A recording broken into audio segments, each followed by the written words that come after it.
melangkahi genom. Kemampuan menciptakan realitas yang dihayalkan dari kata-kata memungkinkan banyak orang yang tidak saling mengenal bekerja sama secara efektif. Namun kemampuan itu juga melakukan satu hal lain. Oleh karena kerjasama skala besar manusia didasari mitos, cara manusia bekerja sama dapat diubah dengan mengganti mitos-mitosnya dengan menuturkan kisah-kisah berbeda. Dalam situasi yang pas, mitos dapat berubah dengan cepat. Pada 1789, populasi Prancis dapat nyaris sekejap mata beralih dari mempercayai mitos akan hak ilahi raja-raja menjadi mempercayai mitos kedaulatan rakyat. Sebagai akibatnya, sejak revolusi kognitif Homo sapiens mampu mengubah perilaku secara cepat sesuai kebutuhan yang terus berubah. Ini membuka jalur bebas hambatan evolusi budaya, melangkahi kemacetan evolusi genetik. Homo sapiens meluncur cepat di jalur bebas hambatan ini dan dengan segera jauh mengalahkan semua spesies manusia dan hewan lain dalam hal kemampuan bekerja sama. Perilaku hewan-hewan sosial lain sangat ditentukan oleh gen-gen mereka. DNA bukanlah penguasa mutlak. Perilaku hewan dipengaruhi juga oleh faktor-faktor lingkungan dan keunikan-keunikan individual. Terlepas dari itu, dalam lingkungan tertentu, hewan-hewan dalam spesies yang sama akan cenderung berperilaku secara serupa. Perubahan-perubahan besar dalam hal perilaku sosial umumnya tidak bisa terjadi tanpa mutasi genetik. Misalnya, simpanse biasa memiliki kecenderungan genetik untuk hidup dalam kelompok-kelompok hierarkis yang dipimpin oleh satu pejantan alfa. Satu spesies simpanse yang berkerabat dengan spesies simpanse yang lain, bonobo, biasanya hidup dalam kelompok-kelompok yang lebih egaliter dan didominasi oleh aliansi-aliansi betina. Simpanse betina tidak bisa memetik pelajaran dari bonobo saudaranya dan menggelar revolusi feminis. Simpanse jantan tidak bisa mengumpulkan dalam majelis konstitusional untuk menghapus jabatan pejantan alfa dan mendeklarasikan bahwa sejak saat ini semua simpanse harus diperlakukan sebagai setara. Perubahan-perubahan dramatis semacam itu dalam hal perilaku hanya akan terjadi bila ada yang berubah di dalam DNA simpanse. Karena alasan yang sama, manusia purba juga tidak mengadakan revolusi apapun. Sejak yang bisa kita ketahui, perubahan-perubahan pola-pola sosial, terciptanya teknologi baru, dan dihuninya habitat-habitat asing lebih banyak disebabkan mutasi genetik dan tekanan lingkungan dibanding inisiatif budaya. Itulah mengapa manusia memerlukan ratusan ribu tahun untuk membuat langkah-langkah itu. 2 juta tahun silam, mutasi-mutasi genetik menghasilkan kemunculan satu spesies manusia baru yang disebut Homo erectus. Kemunculannya disertai oleh pengembangan teknologi alat batu baru yang kini diakui sebagai ciri khas spesies ini. Selama Homo erectus tidak mengalami perubahan genetik lebih lanjut, alat batunya tetap tak banyak berubah selama nyaris 2 juta tahun. Sementara itu, revolusi kognitif sapiens telah mampu mengubah perilaku dengan cepat, meneruskan perilaku baru itu ke generasi-generasi berikutnya tanpa membutuhkan perubahan genetik atau lingkungan. Sebagai contoh yang bagus sekali, pikirkanlah tentang kemunculan berulang-ulang kaum elit yang tak beranak pinak, semisal para pastor Katolik, biksu Buddha, dan birokrat Kasim Tiongkok. Keberadaan kaum elit semacam ini melawan asas paling mendasar seleksi alam, sebab anggota-anggota dominan kelompok itu secara sadar tidak beranak pinak. Sementara pejantan alfa simpanse menggunakan kekuasaannya untuk berhubungan seks dengan sebanyak mungkin betina, sehingga menjadi bapak sebagian besar anak dalam kawanannya. Laki-laki alfa Katolik sepenuhnya menghindari hubungan seksual dan perawatan anak. Penghindaran atas hubungan seks ini bukanlah akibat kondisi lingkungan yang unik seperti ketiadaan makanan atau kekurangan calon pasangan kawin. Penghindaran itu juga bukan akibat mutasi genetik yang janggal. Gereja Katolik telah bertahan selama berabad-abad bukan karena mewariskan gen selibat dari satu paus ke paus berikutnya, melainkan dengan mewariskan kisah-kisah perjanjian baru dan hukum kanonik Katolik. Dengan kata lain, sementara pola-pola perilaku manusia purba tak berubah selama ribuan tahun, sapiens dapat mengubah struktur sosial, sifat hubungan antar pribadi, aktivitas ekonomi, dan beraneka ragam perilaku lain dalam satu atau dua dasawarsa. Taruhlah ada seorang warga Berlin yang terlahir pada 1900 dan hidup sampai berusia seabad. Dia menghabiskan masa kanak-kanaknya di Kekaisaran Hohenzollern Wilhelm II, masa dewasanya di Republik Weimar, Reich ketiga Nazi, dan Jerman Timur komunis, dan dia wafat sebagai warga Jerman bersatu dan demokratis. Dia telah berhasil menjadi bagian 5 sistem sosiopolitik yang teramat berbeda, walaupun DNA-nya tetap sama. Inilah kunci kesuksesan sapiens. Dalam pertarungan satu lawan satu, seorang Neanderthal barangkali akan mengalami seorang sapien. Namun dalam konflik yang melibatkan ratusan orang-orang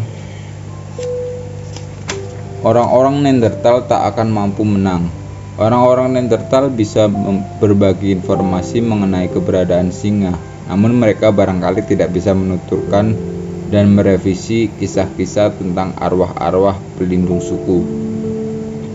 Tanpa kemampuan mengubah fiksi, orang-orang Neanderthal tidak bisa bekerja sama secara efektif dalam jumlah besar, maupun menyesuaikan perilaku sosial mereka terhadap tantangan-tantangan yang berubah dengan cepat. Meskipun kita tidak bisa memasuki akal budi Neanderthal untuk memahami bagaimana mereka berpikir, kita punya bukti tak langsung tentang keterbatasan kognisi Neanderthal dibandingkan dengan sapiens pesaing mereka. Ahli-ahli arkeologi yang menggali situs-situs sapiens berusia 30.000 tahun di pedalaman Eropa terkadang menemukan cangkang hewan laut yang berasal dari pesisir Laut Tengah dan Atlantik.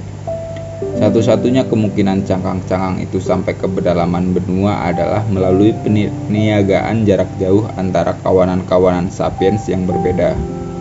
Situs-situs Neanderthal tidak memiliki bukti perniagaan semacam itu. Setiap kelompok membuat sendiri alatnya dari bahan-bahan setempat. Satu contoh lagi datang dari Pasifik Selatan. Kawanan-kawanan sapiens yang hidup di Pulau New Ireland sebelah utara Papua menggunakan sejenis kaca vulkanik yang disebut obsidian untuk membuat alat-alat yang teramat kuat dan tajam. Tapi New Ireland tidak memiliki sumber alami obsidian. Uji laboratorium mengungkapkan bahwa obsidian yang digunakan penduduk New Ireland dibawa dari sumbernya di New Britannia, pulau yang berjarak 400 km jauhnya. Para penghuni pulau-pulau itu pastinya pelaut piawai yang berniaga dengan berlayar jarak jauh dari pulau ke pulau. Perniagaan mungkin tampak sebagai aktivitas yang sangat pragmatik, yang tidak memerlukan dasar fiktif. Namun nyatanya tidak ada hewan selain sapiens yang terlibat dalam perniagaan, dan semua jejaring perniagaan sapiens ternyata didasari fiksi. Perniagaan tidak bisa ada tanpa rasa percaya, dan sangat sulit untuk mempercayai orang asing. Jejaring perniagaan global masa kini didasarkan kepada kepercayaan kita terhadap entitas-entitas fiktif semacam mata uang, bank, dan perusahaan. Ketika dua orang yang tak saling mengenal dalam suatu masyarakat kesukaan ingin berniaga, mereka seringkali akan memantapkan rasa saling percaya dengan memohonkan kepada dewa, leluhur legendaris, atau hewan lambang yang sama. Bila sapiens purba mempercayai fiksi semacam itu, berniaga cangkang dan obsidian, maka wajarlah kalau mereka juga mungkin bertukar informasi, sehingga menciptakan jejaring pengetahuan yang jauh lebih padat dan luas daripada jejaring pengetahuan Neanderthal dan manusia-manusia purba lainnya. Teknik-teknik berburu memberikan satu lagi contoh mengenai perbedaan itu. Orang-orang Neanderthal biasanya berburu sendirian atau dalam kelompok-kelompok kecil. Sebaliknya, Sapien mengembangkan teknik-teknik mengandalkan kerjasama antara berlusin-lusin individu dan barangkali bahkan antara kawanan-kawanan berbeda. Salah satu metode yang efektif adalah mengepung keseluruhan kawanan hewan seperti kuda liar, kemudian menggiring mereka ke dalam ngarai sempit tempat hewan-hewan itu mudah dibantai secara massal. Bila semua sesuai dengan rencana, kawanan manusia itu dapat memanen bertonton daging, lemak, dan kulit hewan dengan berupaya bersama-sama pada satu siang, dan bisa menyantap rezeki itu dalam jamuan besar-besaran atau mengeringkan, mengasapi, atau membukukan daging tersebut untuk dimasak kemudian hari. Ahli-ahli arkeologi telah menemukan situs-situs di bawah kawanan hewan dibantai secara menyeluruh setiap tahun dengan cara-cara semacam itu. Bahkan ada situs-situs di mana pagar dan perintang didirikan guna menciptakan perangkap dan ladang pembantaian buatan. Bolehlah kita bayangkan orang-orang Neanderthal tidak senang dengan ladang pemburuan tradisional mereka diubah menjadi penjagalan yang dikuasai Sapiens. Tapi bila kekerasan pecah di antara kedua spesies, orang-orang Neanderthal tidak lebih baik nasibnya daripada kuda liar. 50 Neanderthal yang bekerja sama dalam pola tradisional dan statis bukan tandingan 500 Sapiens yang serba bisa dan inovatif. Dan kalaupun para Sapiens kalah di ronde pertama, mereka dapat dengan cepat menciptakan rencana baru yang akan memungkinkan mereka menang lain kali. Sejarah dan biologi. Keanekaragaman, luar biasa realitas terhayalkan yang diciptakan Sapiens, dan keanekaragaman pola perilaku yang dihasilkan adalah komponen-komponen utama dari apa yang kita sebut budaya. Begitu muncul, budaya tidak pernah berhenti berubah dan berkembang, dan perubahan-perubahan tak terhentikan inilah yang kita sebut sejarah. Revolusi kognitif karenanya merupakan titik ketika sejarah memproklamasikan kemerdekaannya dari biologi. Sebelum revolusi kognitif, hal-hal yang dilakukan semua spesies manusia adalah bagian ranah biologi. Atau kalau Anda lebih menyukai istilah ini, prasejarah. Sejak revolusi kognitif, narasi sejarah menggantikan teori-teori biologis sebagai cara utama kita menjelaskan perkembangan Homo sapiens. Guna memahami munculnya agama Kristen atau revolusi Prancis, kita tak cukup hanya memahami interaksi gen, hormon, dan organisme. Kita harus mempertimbangkan juga interaksi gagasan, citra, dan fantasi. Ini tidak berarti hukum-hukum biologi tidak lagi berlaku terhadap Homo sapiens dan kebudayaan manusia. Kita masih tetap hewan dan kemampuan fisik, emosional, dan kognitif kita masih tetap dibentuk oleh DNA kita. Masyarakat kita dibangun dari balok-balok penyusun yang sama dengan masyarakat Neanderthal atau simpanse, dan semakin kita mengkaji balok-balok penyusun ini, sensasi, emosi, ikatan kekeluargaan, semakin sedikit perbedaan yang kita temukan antara kita dan kera-kera lain. Tapi keliru kiranya bila mencari perbedaan itu di tingkat individu atau keluarga. Kalau 1 lawan 1, bahkan 10 lawan 10, kita masih banyak miripnya dengan simpanse. Perbedaan-perbedaan besar baru mulai muncul sewaktu kita melewati ambang batas 150 individu dan sewaktu kita mencapai 1000 sampai 2000 individu. Perbedaannya sungguh mencengangkan. Bila Anda mencoba mengumpulkan ribuan simpanse di lapangan Tiananmen, Wall Street, Vatikan, atau markas PBB, hasilnya adalah kekacauan. Sementara itu, sapiens biasa berkumpul dalam jumlah ribuan di tempat-tempat semacam itu. Bersama-sama, mereka menciptakan pola-pola teratur seperti jejaring perniagaan, perayaan massal, dan lembaga politik yang mereka tidak akan pernah mungkin ciptakan sendirian. Perbedaan nyata antara kita dan simpanse adalah mitos pelekat yang menyatukan individu, keluarga, dan kelompok dalam jumlah besar. Pelekat ini telah menjadikan kita penguasa atas makhluk-makhluk lain. Tentu saja, kita juga membutuhkan keahlian lain, seperti kemampuan membuat dan menggunakan alat. Namun, pembuatan alat tidak akan berpengaruh banyak kecuali bila dipasangkan dengan kemampuan bekerja sama dengan banyak orang.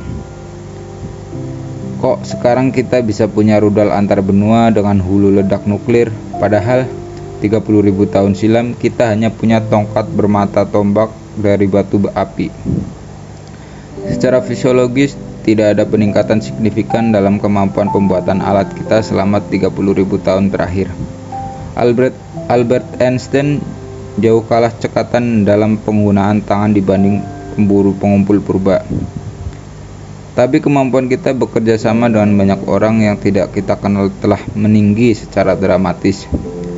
Mata tombak batu api purba dibuat dalam beberapa menit oleh seorang yang mengandalkan nasihat dan bantuan beberapa kawan akrab. Produksi hulu ledak nuklir modern membutuhkan kerja sama jutaan orang yang tak saling kenal di seluruh dunia. Dari pekerja yang menambang biji uranium di perut bumi sampai ahli fisika teori yang menulis rumus-rumus matematika panjang untuk menjabarkan interaksi-interaksi antara zarah-zarah subatomik. Untuk merangkum hubungan antara biologi dan sejarah setelah revolusi kognitif. A. Biologi menetapkan parameter-parameter dasar bagi perilaku dan kemampuan Homo sapiens. Seluruh sejarah berlangsung di dalam batas-batas area biologis. B. Tapi karena ini luar biasa luas, kemungkinan sapiens memainkan luar biasa banyak ragam permainan. Berkat kemampuan mengubah fiksi, sapiens menciptakan permainan-permainan yang semakin kompleks, yang dikembangkan dan diperinci lebih jauh oleh setiap generasi. C. Sebagai akibatnya, guna memahami bagaimana sapiens berperilaku, kita harus menjabarkan evolusi sejarah tindakan-tindakan sapiens. Kalau kita hanya mengacu ke batasan-batasan biologi saja, itu bagaikan penyiar olahraga di radio yang meliput kejuaraan sepak bola dunia dan hanya menyampaikan kepada para pendengarnya gambaran rinci lapangan sepak bola, bukan menuturkan apa yang sedang dilakukan oleh para pemain. Permainan apa yang dimainkan leluhur zaman batu kita adalah arena sejarah. Sejauh yang kita tahu, orang-orang yang mengukir manusia singa Stadel sekitar 30.000 tahun silam memiliki kemampuan fisik, emosional, dan intelektual yang sama dengan kita. Apa yang mereka lakukan sewaktu bangun pagi? Apa yang mereka santap untuk sarapan dan makan siang? Seperti apa masyarakat mereka? Apakah mereka memiliki hubungan monogami dan keluarga inti? Apakah mereka memiliki upacara, aturan moral, pertandingan olahraga, dan ritual agama? Apakah mereka berperang? Bab berikut mengintip di balik tirai zaman, mengkaji seperti apa kehidupan dalam milenium-milenium yang memisahkan revolusi kognitif dan revolusi pertanian.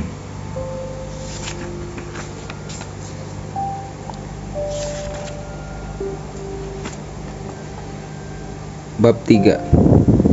Sehari dalam kehidupan Adam dan Hawa. Guna memahami hakikat, sejarah, dan psikologi manusia, kita harus memasuki kepada leluhur pemburu pengumpul kita.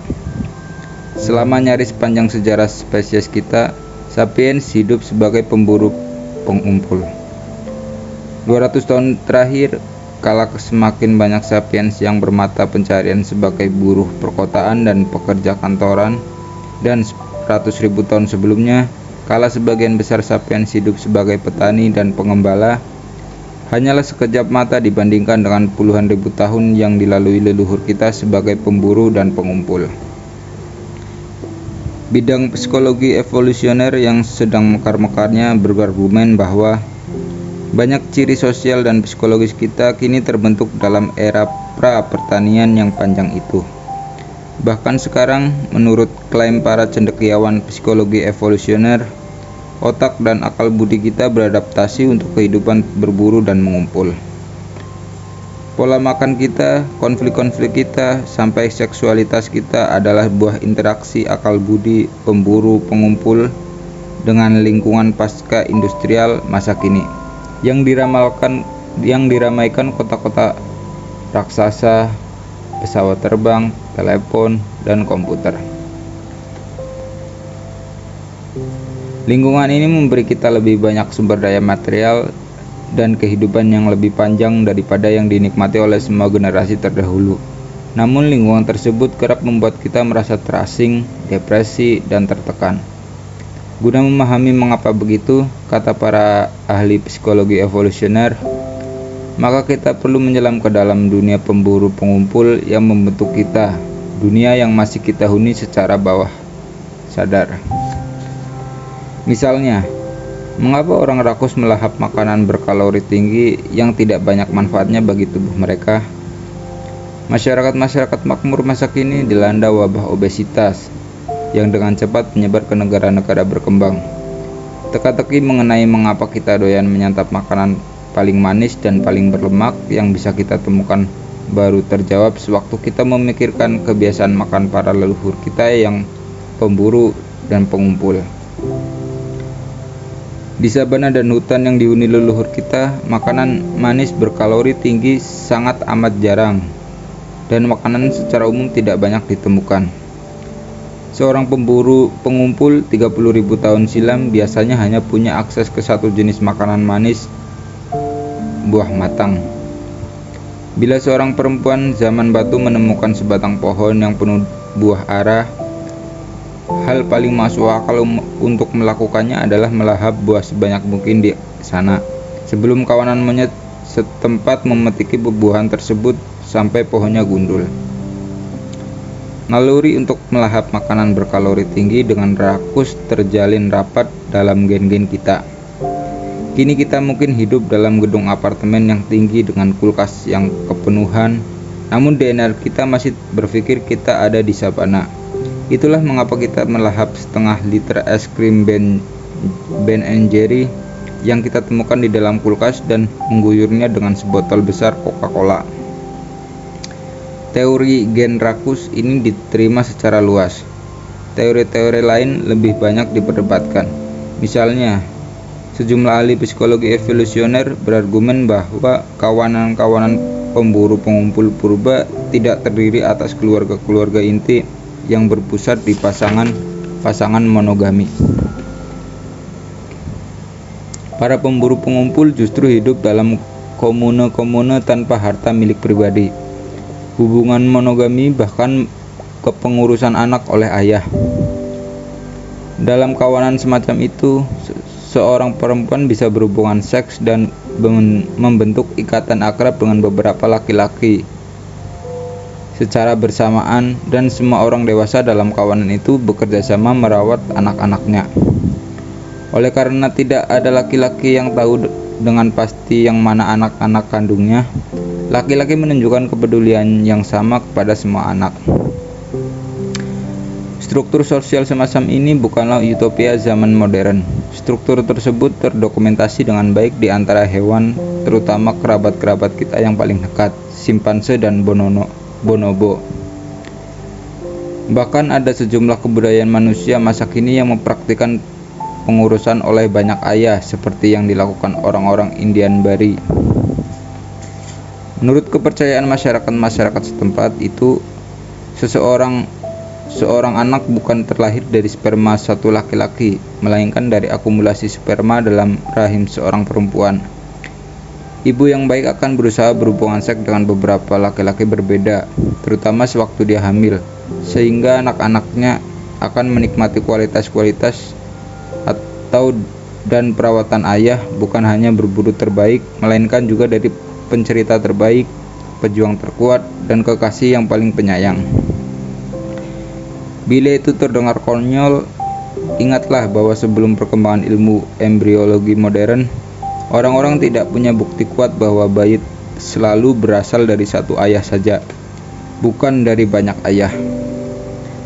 Para teori komune purba berargumen bahwa perselingkuhan yang marak dalam kehidupan pernikahan modern, tingkat penceraian yang tinggi, belum lagi beraneka ragam masalah psikologis yang diderita anak-anak maupun dewasa, adalah akibat dari memaksa manusia hidup dalam keluarga inti dan hubungan monogami yang tidak cocok dengan peranti lunak biologis kita. Banyak cendekiawan dengan berapi-api menolak teori ini, bersikeras bahwa monogami maupun pembentukan keluarga inti adalah perilaku dasar manusia. Mereka berargumen bahwa walaupun cenderung lebih komunal dan egaliter daripada masyarakat modern, masyarakat pemburu pengumpul purba tetap saja terdiri atas sel-sel terpisah, masing-masing berisi satu pasangan yang pencemburu dan anak-anak mereka bersama. Inilah sebabnya hubungan monogami dan keluarga inti itu lazim di sebagian besar kebudayaan. Mengapa laki-laki dan perempuan cenderung sangat posesif terhadap pasangan hidup dan anak-anak mereka, dan mengapa di negara-negara modern seperti Korea Utara dan Suriah, sekalipun kewenangan otoritas diwariskan dari ayah ke anak. Guna menuntaskan kontroversi ini dan memahami perihal seksual, masyarakat, dan politik kita perlu belajar tentang kondisi-kondisi kehidupan leluhur kita, mengkaji bagaimana sapiens hidup antara revolusi kognitif pada 70.000 tahun silam dan awal mula revolusi pertanian sekitar 12.000 tahun silam. Sayangnya, hanya sedikit hal yang sudah dipastikan mengenai kehidupan leluhur pemburu pengumpul kita. Perbedaan antara mazhab komune purba dan monogami abadi didasarkan kepada bukti yang lemah. Kita jelas tidak punya catatan tertulis dari zaman para pemburu pengumpul, dan bukti arkeologi terutama terdiri atas fosil tulang dan alat batu. Artefak-artefak yang dibuat dari bahan yang lebih mudah hancur seperti kayu, bambu, atau kulit bertahan hanya dalam kondisi-kondisi tertentu. Kesan yang diperoleh banyak orang bahwa manusia pra-pertanian hidup dalam zaman batu atau kesalahpahaman yang didasari bias arkeologis itu. Zaman batu mungkin lebih akurat disebut zaman kayu, karena sebagian besar alat yang digunakan oleh pemburu pengumpul purba tersebut dari kayu. Rekonstruksi apapun mengenai kehidupan para pemburu pengumpul purba dari artefak-artefak yang masih ada di luar biasa Rekonstruksi apapun mengenai kehidupan para pemburu pengumpul purba dari artefak-artefak yang masih ada luar biasa problematik. Salah satu perbedaan paling menonjol antara pemburu pengumpul purba dan keturunan mereka yang agraris dan industrial adalah bahwa mereka sedari awal para pemburu pengumpul memiliki sedikit sekali artefak, dan artefak-artefak itu berperan relatif kecil dalam kehidupan mereka. Selama hayatnya, seorang anggota masyarakat modern dan makmur akan memiliki beberapa juta artefak, dari mobil dan rumah sampai popok sekali pakai atau kotak susu. Nyaris tidak ada aktivitas, kepercayaan, atau bahkan emosi yang tidak diperantai oleh benda-benda yang kita buat sendiri. Kebiasaan makan kita diberantai oleh kumpulan benda-benda membingungkan semacam itu, dari sendok dan gelas sampai lab rekayasa genetika dan kapal raksasa. Ketika bermain, kita menggunakan beraneka ragam mainan, dari kartu plastik sampai stadion berkapasitas 100.000 tempat duduk. Hubungan romantik dan seksual kita dibantu oleh cincin, ranjang, pakaian bagus, pakaian dalam seksi, kondom, restoran keren, hotel murahan, ruang santai di bandara, gedung pernikahan, dan perusahaan catering. Agama membawa yang kudus ke dalam kehidupan kita dengan gereja gotik, masjid Islam, ashram Hindu, perkamen Taurat, roda doa Tibet, jubah pastor, lilin, hiyo, pohon Natal, bola matzah, batu nisan, dan ikon. Kita nyaris tidak menyadari betapa banyaknya barang yang kita miliki sampai suatu hari kita harus pindah ke rumah baru. Para pemburu pengumpul berpindah tempat tinggal setiap bulan, setiap minggu, dan terkadang bahkan setiap hari. Memanggul apapun yang mereka punya di punggung. Tidak ada perusahaan pindah rumah, gerobak, atau bahkan hewan beban untuk berbagai bawaan. Karena itu mereka memiliki barang yang secukupnya saja. Dengan demikian, masuk akal bila kita menduga bahwa sebagian besar kehidupan mental, religius, dan emosional mereka dijalankan tanpa bantuan artefak. Seorang ahli arkeologi yang melaksanakan penelitian 100.000 tahun dari sekarang dapat menyusul gambaran yang masuk akal mengenai kepercayaan dan praktek Islam dari beraneka benda yang ditemukan di peruntuhan masjid.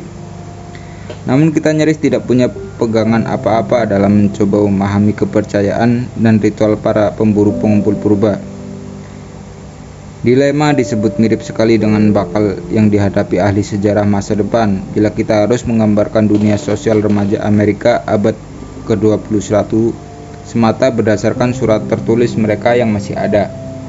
Sebab tidak akan ada catatan yang tersisa dari percakapan telepon, surat elektronik, blog, dan SMS mereka. Oleh karena itu, mengandalkan artefak akan menghasilkan tuturan yang bias mengenai kehidupan pemburu pengumpul purba. Salah satu cara mengatasinya adalah menengok masyarakat-masyarakat pemburu pengumpul modern. Mereka dapat dipelajari secara langsung mengenai pengamatan antropologis. Namun, ada alasan-alasan bagus untuk sangat berhati-hati dalam mengeksploitasikan masyarakat pemburu pengumpul modern ke masyarakat pemburu pengumpul purba. Pertama, semua masyarakat pemburu pengumpul yang telah bertahan sampai zaman modern telah dipengaruhi oleh masyarakat-masyarakat tetangga yang bersifat agraris dan industrial. Sebagai akibatnya, beresiko untuk mengasumsikan bahwa apa yang berlaku bagi masyarakat pemburu pengumpul modern juga benar adanya puluhan ribu tahun silam. Kedua, masyarakat-masyarakat pemburu pengumpul modern telah bertahan hanya di tempat-tempat dengan kondisi iklim menyulitkan dan medan tidak bersahabat yang tidak cocok untuk pertanian. Masyarakat-masyarakat yang telah beradaptasi terhadap kondisi ekstrim di tempat seperti Gurun Kalahari di Afrika Selatan mungkin sekali menyediakan model yang sangat menyesatkan untuk memahami masyarakat-masyarakat purba di area subur seperti lembah sungai Yangtze. Utamanya, kepadatan populasi di daerah seperti Gurun Kalahari jauh lebih rendah daripada di sekitar Yangtze purba. Dan itu berpengaruh besar bagi pertanyaan penting mengenai ukuran dan struktur kawanan manusia dan hubungan di antara anggotanya.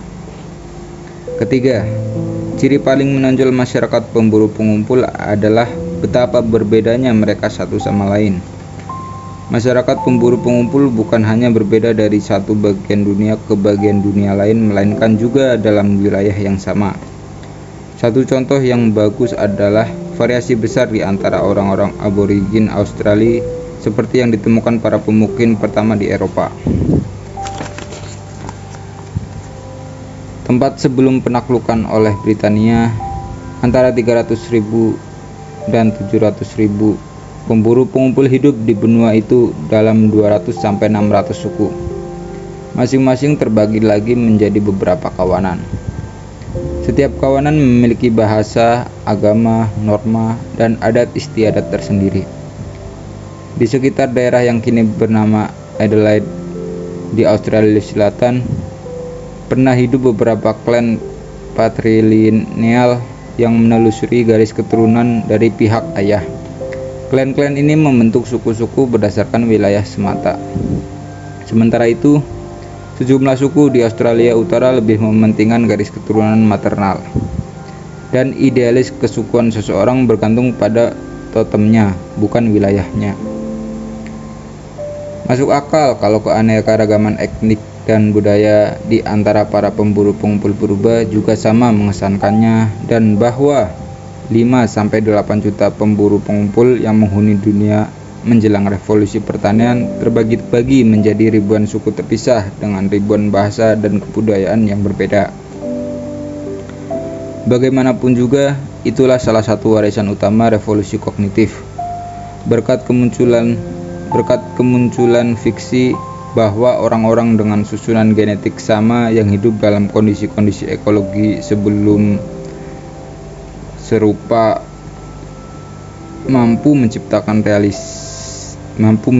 realitas terhayalkan yang sangat berbeda, mewujud sebagai norma-norma dan nilai-nilai yang berbeda. Misalnya, ada banyak alasan untuk percaya bahwa kawanan pemburu pengumpul yang hidup 30.000 tahun silam di lokasi berdirinya Oxford.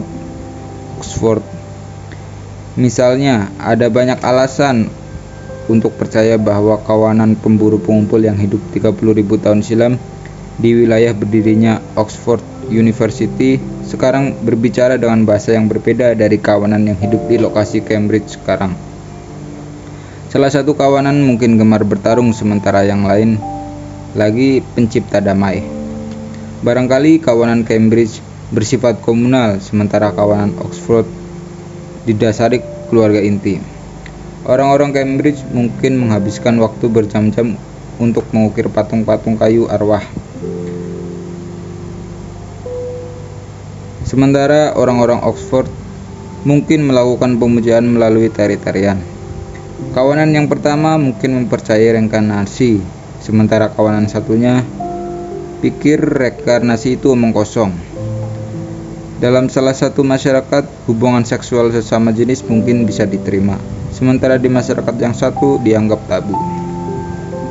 Dengan kata lain, walaupun pengamatan antropologis terhadap pemburu pengumpul modern bisa membantu kita memahami sejumlah kemungkinan yang tersedia bagi para pemburu pengumpul purba, cakrawala kemungkinan purba jauh lebih besar, dan sebagian besar tersembunyi dari penglihatan kita.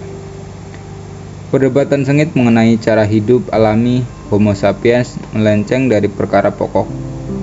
Sejak revolusi kognitif, tidak pernah ada cara hidup alami tunggal bagi sapiens. Hanya ada pilihan-pilihan budaya dari kumpulan kemungkinan yang begitu besar.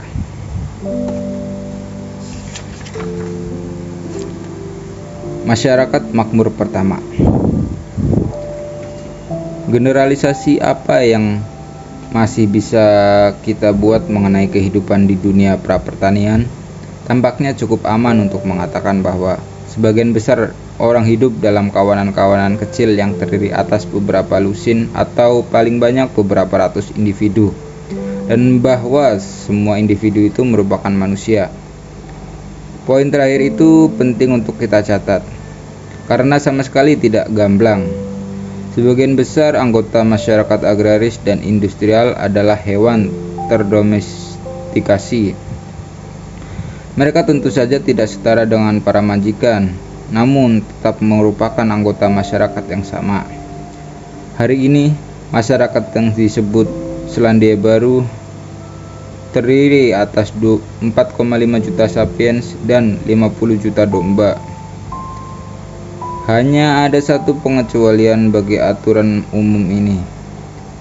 Anjing. Anjing adalah hewan pertama yang didomestikan oleh Homo sapiens, dan domestikannya terjadi sebelum revolusi pertanian. Pakar-pakar berselisih pendapat mengenai kapan pastinya domestikasi anjing terjadi. Namun kita punya bukti tak terbantahkan mengenai anjing terdomestikasi dari sekitar 15.000 tahun silam. Mereka mungkin bergabung dengan kawanan manusia ribuan tahun sebelumnya. Anjing digunakan untuk berburu dan bertarung, dan sebagai sistem alarm untuk memperingatkan adanya hewan liar dan manusia penyusup.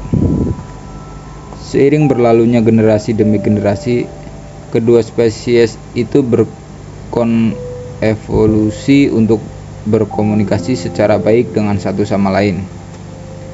Anjing-anjing yang paling memperhatikan kebutuhan dan perasaan rekan-rekan manusia memperoleh perawatan dan makanan ekstra, dan lebih mungkin bertahan hidup. Secara bersamaan, anjing belajar memanipulasi manusia dengan kepentingan sendiri. Secara bersamaan, anjing belajar memanipulasi manusia demi kepentingan sendiri. Suatu ikatan berusia 15.000 tahun telah menghasilkan pemahaman dan rasa sayang yang jauh lebih dalam antara manusia dan anjing daripada antara manusia dan hewan lain apapun. Dalam beberapa kasus, anjing yang mati bahkan dikubur melalui upacara, mirip sekali dengan manusia. Anggota-anggota kawanan yang sama saling kenal dengan akrab dan sepanjang hayat dikelilingi kawan dan kerabat. Kesepian dan privasi adalah barang langka. Kawanan-kawanan yang bertetangga barangkali bersaing memperebutkan sumber daya dan bahkan saling bertarung. Namun beberapa juga menjalin kontak bersahabat. Mereka bertukar anggota, berburu bersama-sama, melakukan barter benda-benda mewah yang langka, merayakan festival keagamaan, dan bersatu melawan orang asing. Kerjasama semacam ini adalah salah satu ciri khas Homo sapiens dan memberinya keunggulan besar atas spesies-spesies manusia lainnya. Terkadang hubungan dengan kawanan-kawanan tetangga cukup erat sehingga mereka bersama-sama membentuk satu suku, memiliki bahasa bersama, mitos bersama, dan norma-norma serta nilai-nilai bersama. Tetap saja kita tidak boleh melebih-lebihkan intensitas hubungan eksternal semacam itu. Bahkan kalaupun pada saat krisis suku bertindak sebagai satu kesatuan, dan bahkan kalaupun suku secara berkala berkumpul untuk berburu atau berpesta bersama, sebagian besar orang pemburu pengumpul tetap menghabiskan sebagian sangat besar waktu dalam kelompok kecil. Perniagaan umumnya terbatas hanya untuk barang-barang bergengsi seperti cangkang kerang, ambar, dan satwa warna. Tidak ada bukti bahwa manusia zaman itu melakukan pertukaran kebutuhan pokok seperti buah dan daging, atau bahwa keberadaan satu kawanan bergantung kepada impor barang-barang dari kawanan lain. Hubungan sosiopolitik juga cenderung sporadis. Suku tidak berperan sebagai kerangka kerja politik permanen, dan kalaupun memiliki tempat pertemuan musiman, suku tidak memiliki kota atau lembaga yang permanen. Rata-rata orang ketika itu bisa hidup berbulan-bulan tanpa melihat atau mendengar manusia dari luar kawanan sendiri, dan sepanjang hayatnya dia menjumpai tak lebih daripada beberapa ribu manusia. Populasi sapiens terpencar di wilayah yang sangat luas. Sebelum revolusi pertanian, populasi manusia di seluruh planet ini lebih kecil daripada populasi Kairo hari ini. Kebanyakan kawanan sapiens hidup di jalanan, berpindah-pindah dari satu tempat ke tempat lain demi mencari makanan. Perpindahan mereka dipengaruhi oleh perubahan musim, migrasi tahunan hewan, dan siklus pertumbuhan tumbuhan. Mereka biasanya menempuh perjalanan bolak-balik melintasi wilayah kekuasaan sendiri, seluas antara beberapa lusin sampai beratus-ratus kilometer persegi. Terkadang kawanan pengembara keluar dari wilayah sendiri dan menjelajahi kawasan baru. Entah itu karena bencana alam, konflik sengit, tekanan demografik, atau inisiatif seorang pemimpin karismatik. Pengembara itu adalah mesin ekspansi manusia ke seluruh dunia. Bila satu kawanan pemburu peramu pecah setiap 40 tahun sekali dan kelompok pecahannya bermigrasi ke satu wilayah baru 100 km di sebelah timur, jarak dari Afrika Timur sampai Tiongkok akan ditempuh dalam kira-kira 10.000 tahun. Dalam beberapa kasus luar biasa, ketika sumber makanan teramat melimpah, kawanan-kawanan bermukim di kamp musiman atau bahkan permanen. Teknik-teknik mengeringkan, mengasapi, dan membekukan makanan juga membuat manusia tidak perlu pindah untuk waktu yang lebih lama. Yang lebih penting, di sepanjang tepi laut dan sungai yang kaya makanan laut dan burung air, manusia mendirikan desa-desa nelayan permanen. Pemukiman pertama dalam sejarah lama sebelum revolusi pertanian.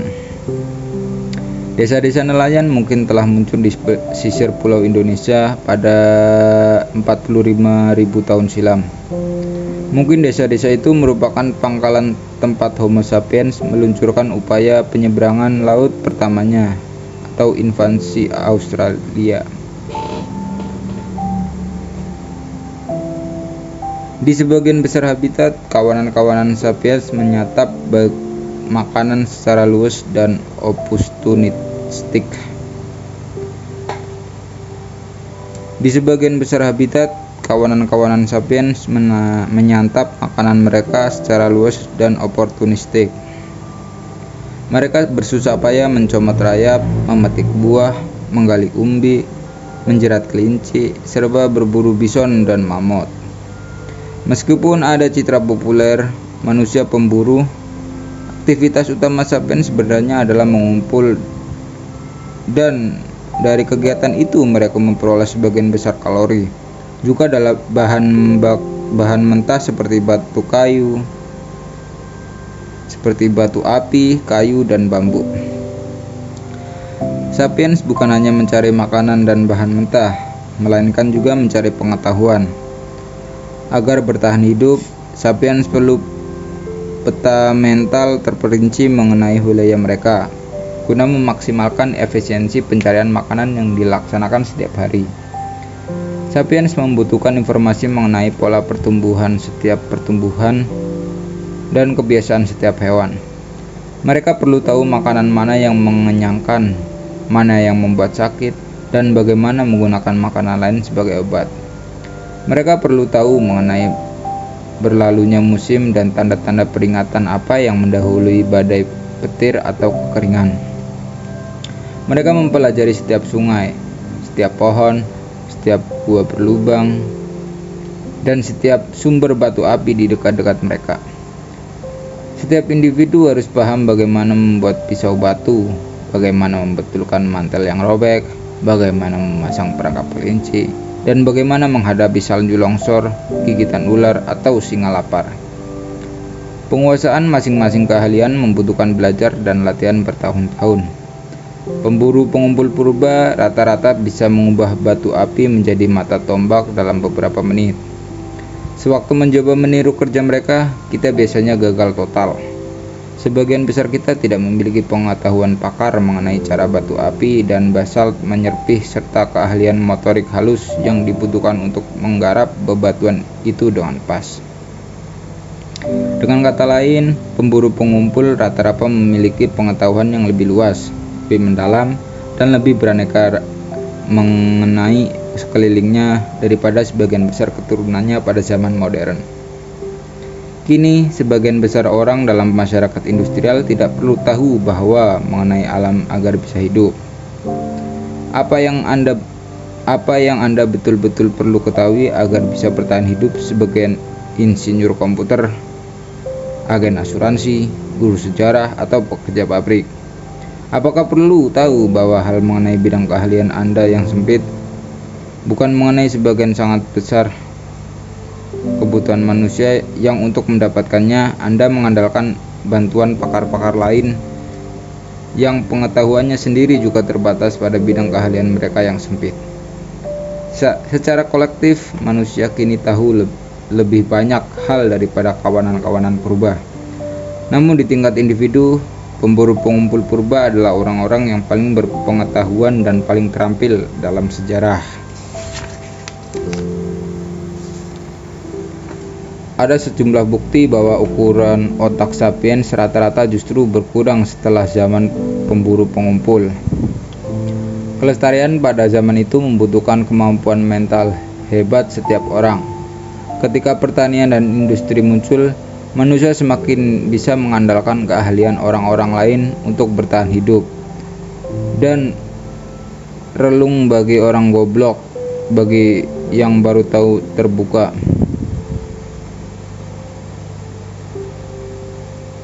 Yang baru pun terbuka. Anda bisa bertahan hidup dan mewariskan gen-gen Anda yang biasa-biasa saja ke generasi berikutnya dengan bekerja sebagai pengangkut air atau pekerja pabrik.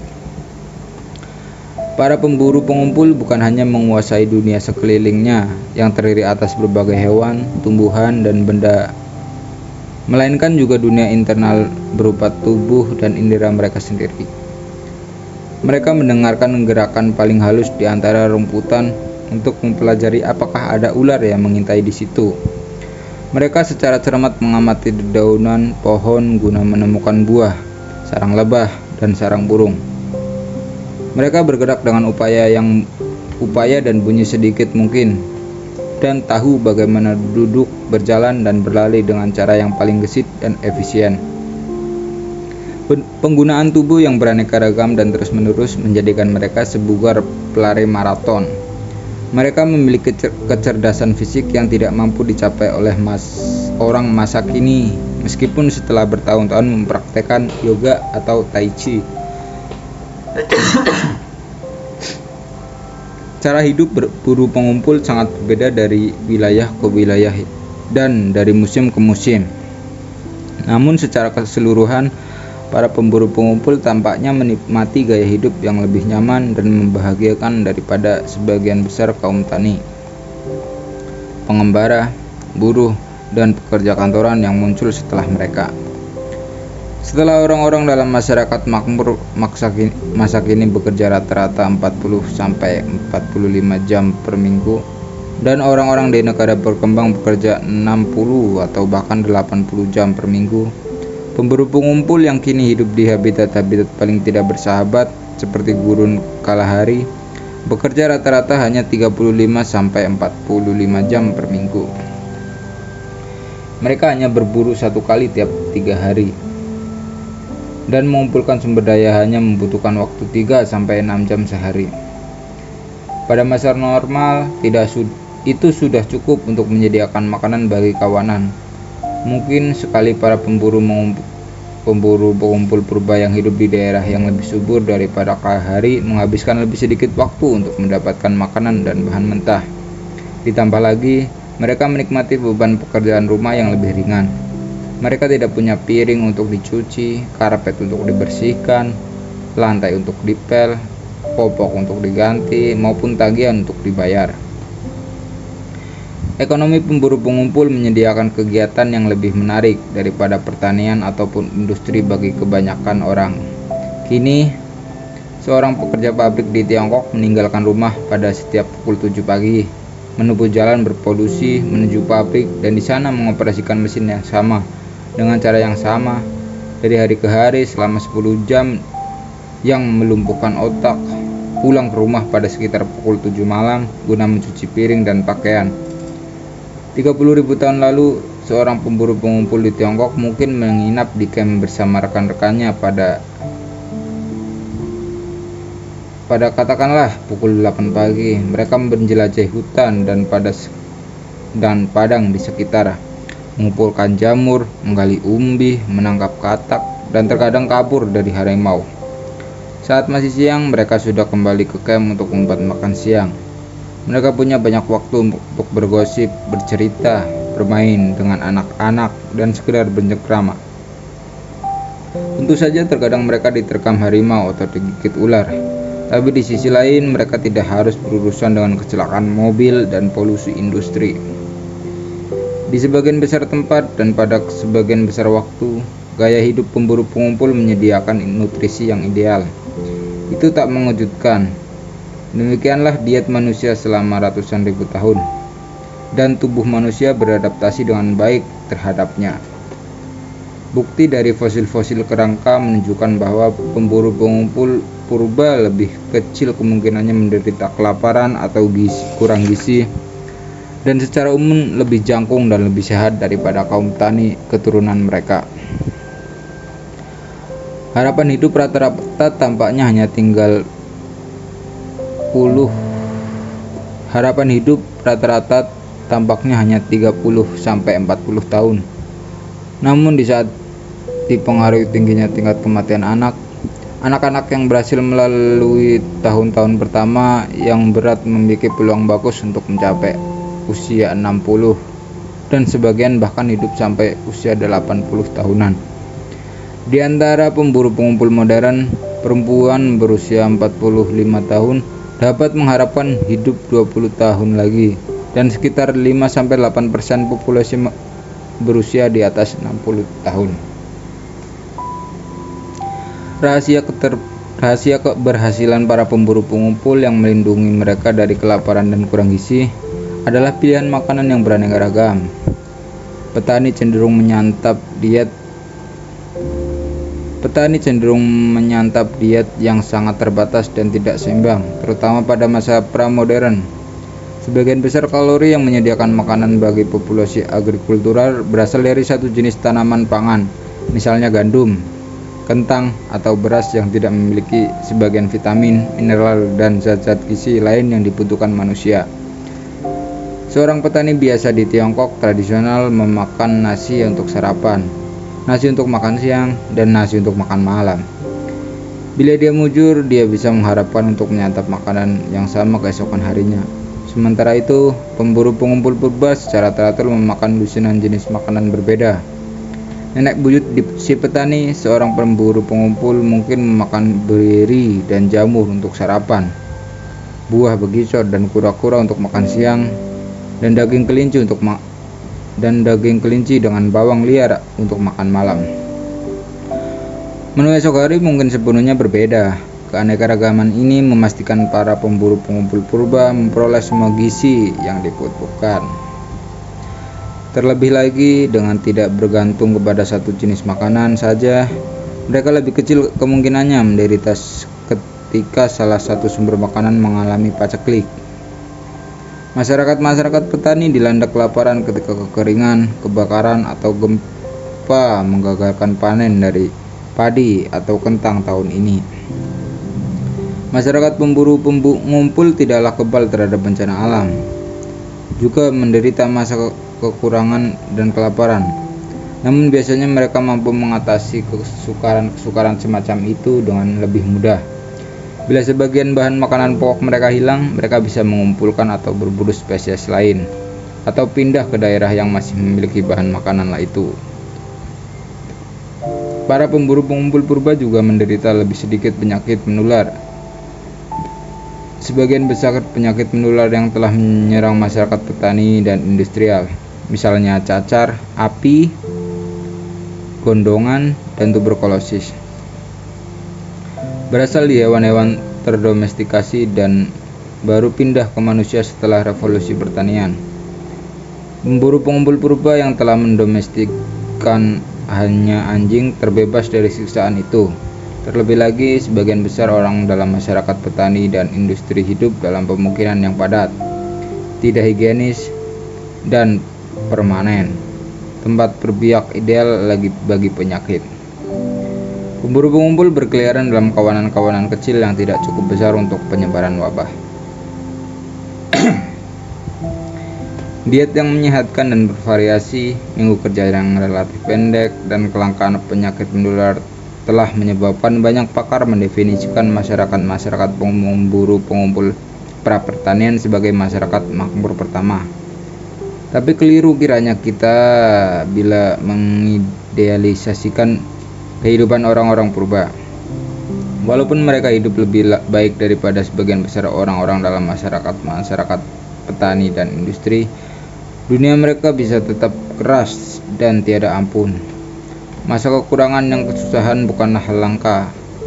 Tingkat kematian anak tinggi dan kecelakaan yang sekarang dianggap lebih kecil pada masa itu dapat menyebabkan kematian.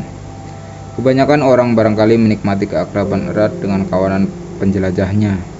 Namun orang-orang naas yang memicu kebencian atau olok-olok sesama anggota kawanan barangkali sangat menderita. Para pemburu pengumpul modern terkadang meninggalkan atau bahkan membunuh orang lain lanjut usia atau cacat yang tidak bisa bergerak mengikuti kawanan. Bayi dan anak-anak tidak diinginkan mungkin dihabisi, dan bahkan ada kasus-kasus pengorbanan manusia yang diilhami agama. Orang-orang Aceh, pemburu pengumpul yang hidup di rimba Paraguay sampai 1960-an, menawarkan sekilas sisi gelap kehidupan pemburu pengumpul. Ketika anggota kawanan yang dihormati meninggal, orang-orang Aceh memiliki adat membunuh seorang anak perempuan kecil dan menguburkan keduanya bersama-sama. Ahli-ahli antropologis yang mewawancarai orang-orang Aceh mencatat satu kasus di mana satu kawanan meninggalkan seorang laki-laki berusia lanjut dan jatuh sakit dan tidak bisa mengikuti yang lain. Dia ditinggalkan di bawah sebatang pohon. Burung-burung nasar bertengger di atasnya mengharapkan hidangan lezat. Namun laki-laki itu sembuh dan dia pun berjalan cepat sehingga berhasil bergabung kembali dengan kawanannya. Tubuhnya tertutupi kotoran burung-burung tersebut, sehingga sejak saat itu dia dijuluki Tahi Nasar. Ketika seseorang perempuan Aceh tua menjadi beban bagi kawanannya, salah seorang laki-laki yang lebih muda akan menyelinap ke belakang si nenek dan membunuhnya dengan mengapak kepalanya. Seorang laki-laki Aceh memberitahu pada ahli antropologi yang menanyainya mengenai kisah-kisah masa mudanya di rimba. Menuruti adat dan membunuh perempuan-perempuan tua, dulu aku membunuh bibi-bibiku. Perempuan-perempuan takut kepadaku. Sekarang, di antara orang-orang kulit putih atau telah menjadi lemah. Sekarang, di antara orang-orang kulit putih, aku telah menjadi lemah. Bayi-bayi yang terlahir tanpa rambut yang dianggap belum berkembang sempurna langsung dibunuh. Seorang perempuan menuturkan bahwa bayi perempuan pertamanya dibunuh karena laki-laki dan kawanannya tidak menginginkan anak-anak perempuan lain. Dalam kesempatan lain, seorang laki-laki membunuh seorang laki-laki karena dia sedang jelek suasana hatinya dan anak itu menangis terus. Seorang anak lain dikubur hidup-hidup karena penampilannya aneh dan anak-anak lain menertawakannya. Tapi kita tidak boleh terburu-buru menghakimi orang-orang Aceh. Ahli-ahli antropologi yang hidup bersama mereka selama bertahun-tahun melaporkan bahwa kekerasan antar orang dewasa sangatlah langka. Perempuan maupun laki-laki bebas bertukar pasangan sekehendak mereka. Mereka terus-menerus tersenyum dan tertawa, tidak punya hierarki kepemimpinan, dan pada umumnya mencela perbuatan mendominasi orang.